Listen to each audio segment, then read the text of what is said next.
Okay, so I'm back with another accent feedback video, this time on a user who's running a podcast.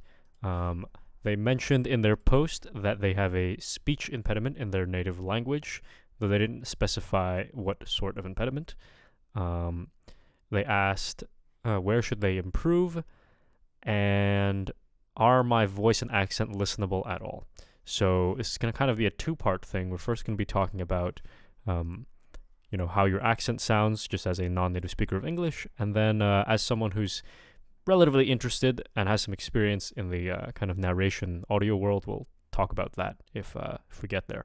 Done a little bit of pre-listening per usual, and that's about it. All right, let's get right into it. This is mockery of the arts. Feel yourself at home. Today's episode will be first in, I believe, 6 parts, and it will concern an explicitly literary and explicitly fiction writing topic. Okay, so something that comes up a lot is target accent, right? You mentioned that the R's are difficult, which leads me to believe you are trying to go for an American accent, though you didn't specify. I'm reading the post right now. Okay. The cadence is quite slow. You're speaking quite slowly, which might be a stylistic choice. But I'm noticing some funny business going on with the consonants and vowels, and I'll try to iron that out in just a second here. Most respected listener, So, like, listener. So, right, if you're going for a British, I guess, standard, say, South British accent, listener, you can get away with, not pronouncing the rhotic sound at all, at least in this context. However, the vowel quality does change, right? It's not just listener, but we want a drawn out listener. If you're going for that. If you're going for an American accent, yes, you will have to have that rhoticism listener. My dear listener, or I can't remember the exact words, but most respected listener. My most respected listener. And the R in respected sounds fine. So just insert that R just at the end of the word here, listener. My name's Arne V. Øyen, and this is Mockery of the Arts. Okay, and you mentioned, yes, so you said that the TH is difficult. However, you can pronounce it a few times in isolations. In isolation, maybe, but after filming for an hour, it gets more and more difficult. So one thing that somebody already mentioned, which is my classic thing that I always say, is for the TH sound, put your tongue between your teeth. And then you do that kind of frication thing. Though note that you don't have to put your tongue between your teeth if you don't want to. Like, for example, as I'm speaking right now, like if I say like the tip of my tongue's kind of like not resting, but kind of pushing up against just my top set of teeth with not too much contact on the bottom set of my teeth. So you don't have to do that if you don't want to. But yes, the tongue should be in the dental area. But all right, let's continue. Most respected listener, my name's Arne V. Øyen, and this is Mockery of the Arts. Okay, and like when you're saying like arts, once again, I'm almost hearing you as if the word was spelled ATS. Like, that's kind of what I'm hearing, arts. So for an American accent, we want arts, and then for British, we'd want like arts, instead of just like arts. I'm hearing arts, but I either want arts or arts. And note that my British accent's not perfect, so don't take that as like a one-to-one kind of imitation thing. But yeah, I think the things that I'm trying to express will still apply regardless. Feel yourself at home. Today's episode. Okay, and like today, I'm hearing like today, today's episode, but I want today, today's episode. Will be first. And also this W that I'm hearing, or I think it's the vowel. I'm hearing a will, will, but I want will, will. But I'm kind of hearing like will, so that the tongue's not quite right there. We'll keep going. In, I believe, 6 parts. Okay, and also here, Okay, so something interesting. To me, this sounds like a B, but I don't think it's actually a B. I'm hearing Bart's, but what I think is going on is you mentioned that you try to avoid, where is it? You said you try to avoid lip smacks and pops. I wonder if part of that is perhaps you don't have I think they're called a pop filter, the thing on the microphone that blocks the air. And it sounds like you're de-aspirating this sound. I don't know if that's part of the reason why. So you're purposefully not going like pa pa, so that it doesn't blow into the microphone. But here's the problem, right? In English, the oftentimes the how do I explain this? The p sound at the beginning of words will be aspirated, so like pot or pan.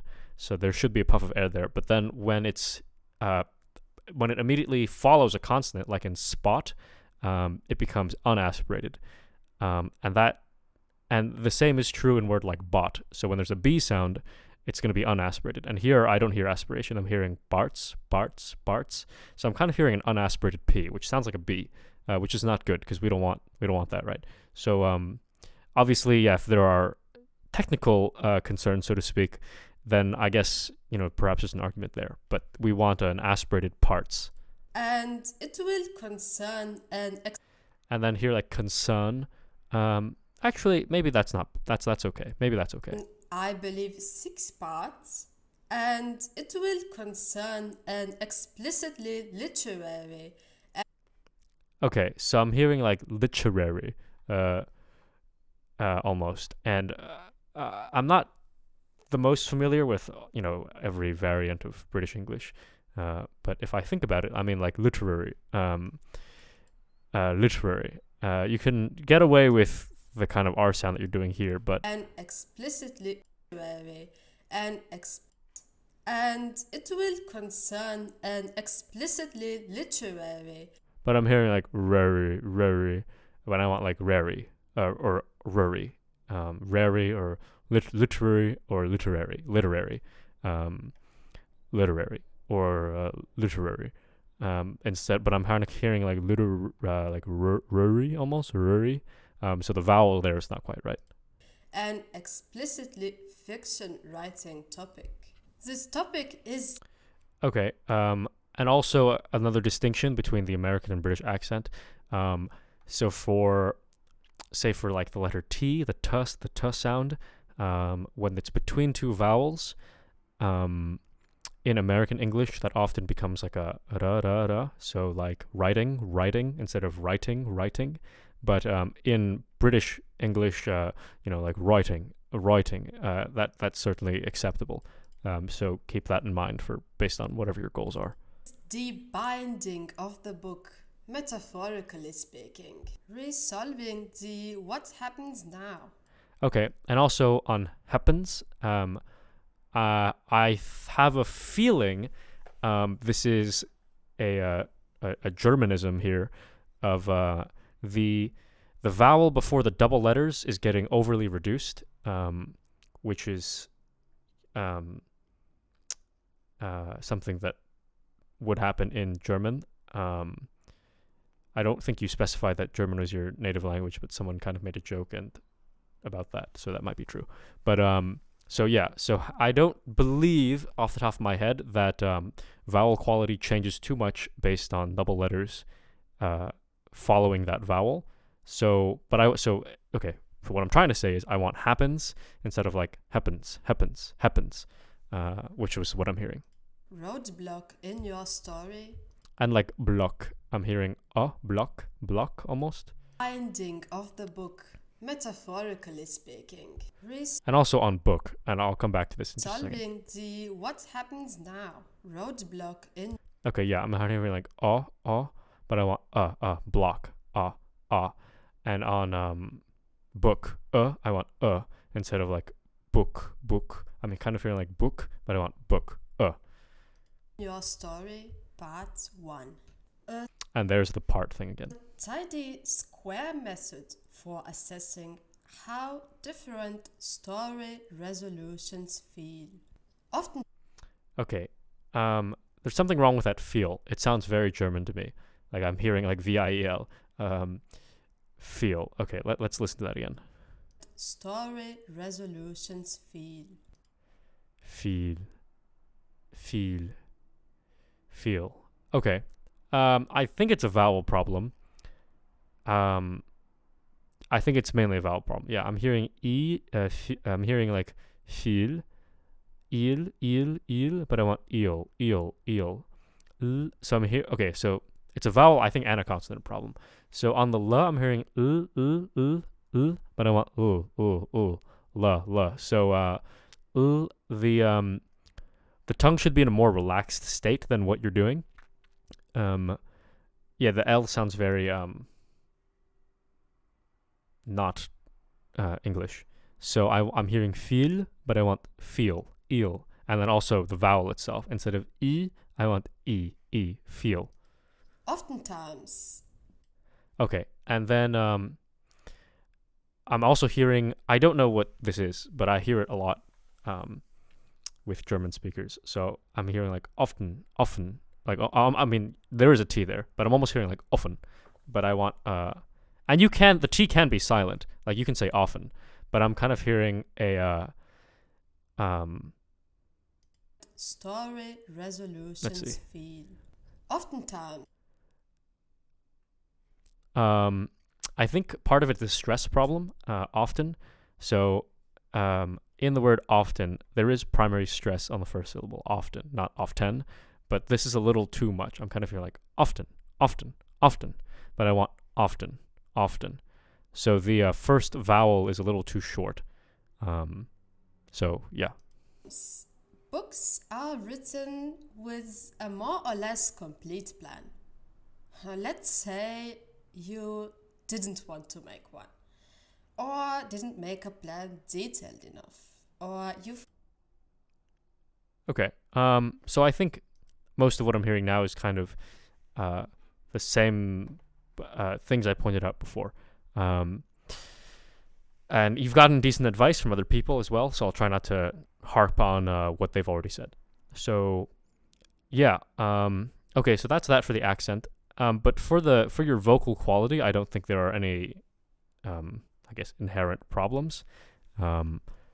I think that there's a misconception when it comes to podcasting and voiceover, voice work in general, that I think there's a people overplace emphasis on inherent vocal qualities. But yeah, I think that so my point is I think you sound fine. And even with your accent, which is, quite noticeable, I don't think there's anything. I don't think that makes you like unlistenable, as you mentioned.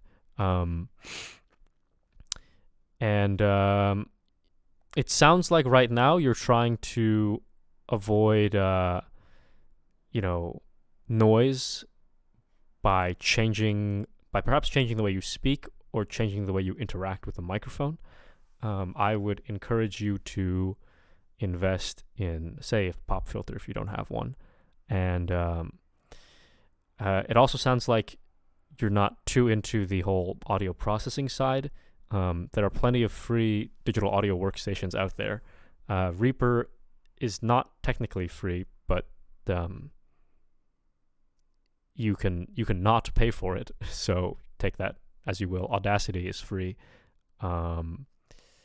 There's another big one that's also free that I can't remember the name of right now. But even with like very you can do very simple things and kind of increase the quality of your production quite greatly. Your environment seems to be, maybe like find that it doesn't add up in the way. Yeah, your environment seems relatively devoid of noise, which is quite convenient. So you don't have to worry too much in that regard. But yeah, there's a lot of like minor things you can do, and there's plenty of free software out there that can help with noise production. There's plenty of free compressors, though I don't think you really need a compressor. But my point is, spending some time to invest into learning these tools might go to benefit you. So yeah, I recommend Reaper, which is they always say it's a paid product, but you pay when you want to pay, essentially. So you may use it on a without paying. Yeah, I would encourage you to try to speak a little quicker, but I mean, if that's either a stylistic choice or just by nature of how you want to speak, then that's your choice. Anything else? If you want a microphone recommendation, I'd recommend an AT2020, but you do need a what's it called? A digital to audio converter. The microphone itself isn't terribly expensive. I think I got it for like $100. You'll need a digital to audio converter. You can get one from Focusrite for not too much money, because the connection is XLR instead of USB, and it also needs phantom power, which will be supplied by the digital audio converter. So I guess if you have any specific questions regarding accent or any of the audio stuff, feel free to reply to my comment or shoot me a message. But so that's my 2 cents. Good luck, and hope this helped.